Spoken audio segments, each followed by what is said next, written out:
Podcast.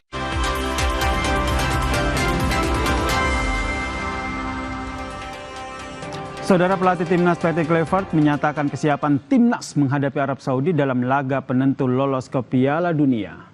Memanfaatkan peluang sebaik mungkin sepanjang laga menjadi perhatian Kluivert saat menghadapi Arab Saudi maupun Irak, saudara. Kluivert juga memberi perhatian soal ketajaman Timnas dalam memanfaatkan peluang, termasuk menyiapkan skema tendangan bebas untuk menciptakan gol ke gawang lawan. From my point of view, the players need to be ready. We know that we are representing a country, a very big country of football. So roughly we know, of course, that we want what we want to do, but the execution, that's for me the most important thing. We need to execute at the right moment, to be sharp in the set pieces, knowing what we want to do and achieve a good result. Kurang dari 3 hari, saudara, Timnas Indonesia akan melakoni laga hidup mati melawan Arab Saudi. Soal kesiapan Timnas dan apa taktik pelatih, kami bahas bersama dengan analis sepak bola, Wesley Hutagalung yang telah bergabung bersama kami di Kompas Petang. Selamat sore, Bung Wesley. Sore, Bang Esir. Ini faktor fisik dan juga pemain dengan jeda waktu yang dimiliki oleh saat ini dimiliki oleh Timnas Indonesia. Bagaimana Anda menganalisis soal ini? Iya, tidak semua pemain berkumpul ya hingga saat ini. Tanggal 6 mungkin baru kumpul semua. Hari ini pun 2 pemain kita yang main di Liga Bangkok, Teddy Walsh dan Ken Patinama masih bermain. Kemudian 9 pemain lagi baru meninggalkan negaranya hari ini ya, termasuk Martin Paes, Justin Hubner kemarin juga bermain. Jadi waktu berkumpul benar-benar mepet. Jadi kalau kata Patrick Kluivert tinggal eksekusi. Nah, tergantung profesionalitas pemain kita nih.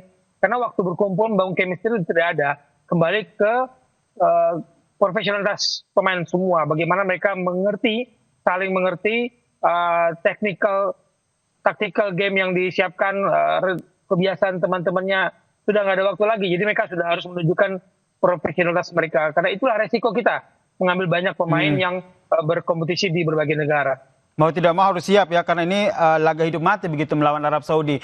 Sempat disampaikan oleh Kluivert begitu, menyiapkan skema tendangan bebas begitu. Siapa saja menurut Anda yang paling berpotensi untuk dipilih sebagai penendang? Kalau tendangan bebas kan kita tahu ya, sejumlah pemain kita termasuk yang di liga lokal pun masih bisa bermain. Kalau saya lihat profesor kita bisa mengambil tendangan bebas meskipun belum terlihat nih ketika dia bermain di Persib Bandung. Tapi kalau saya sih Bang Yasir bukan mengandalkan tendangan bebas. Tapi bagi saya kita mengandalkan serangan balik karena itu kekuatan kita, kecepatan kita. Kalau tendangan bebas, kalau free kick, pemain-pemain lawan juga punya postur tubuh yang nggak kalah jauh dari kita. Kalau mengandalkan serangan balik, apakah taktik ini juga bisa jadi salah satu kunci begitu untuk menaklukkan Arab Saudi nanti? Ya, kita sudah melakukannya 2 kali di putaran ketiga. 1 di Arab Saudi dan 2-0 di GBK. Tapi kita nggak boleh lupa bahwa para pemain kita yang berkumpul sekarang mungkin tidak begitu cocok dengan skema serangan balik yang kemarin-kemarin kita lihat di putaran ketiga, putaran kedua. Tapi kan kita masih punya kemampuan untuk melakukan itu sebagai pembeda di babak kedua nanti. Mungkin babak pertama asal jangan kebobolan. Mas Yasir, asal jangan kebobolan. Itu ya intinya, jangan sampai kebobolan ya. Ya, bola-bola silang di mulut gawang kita akan berbahaya. Semoga Martin Paes yang dalam kondisi sudah siap untuk bermain meskipun tidak tanding kemarin di FC Dallas, tapi bisa mengantisipasi lebih baik lah bola-bola silang di mulut gawang kita. Oke, menyerang harus dilakukan untuk mencetak gol, tapi jangan sampai kebobolan seperti kata Anda. Lini bertahan kita ini nanti seperti apa menurut Anda? Ya, semoga kita masih berharap komposisi yang terbaik ya, Jaites, Destrido dan kawan-kawan. Dengan formasi apa? 4 di belakang atau 3 di belakang, semua itu tergantung kembali kepada pilihan pelatih. Karena di Belanda biasanya mereka main 4-3-3, komposisi 4 belakang. Tapi kalau kita kemarin-kemarin hampir 5 tahun bermain dengan 3 center back, bukan tidak mungkin. Itulah yang tadi saya katakan, profesionalitas para pemain ditunjukkan di pertandingan kali ini karena waktu mepet.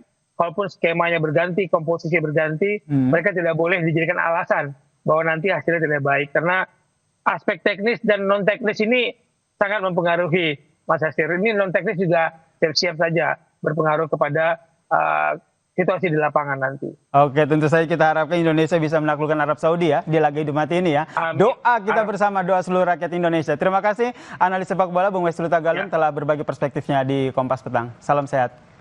Dan saudara, usai jeda Kompas Petang masih akan hadir dengan sejumlah informasi penting dan menarik lainnya. Tetaplah bersama kami di Kompas TV.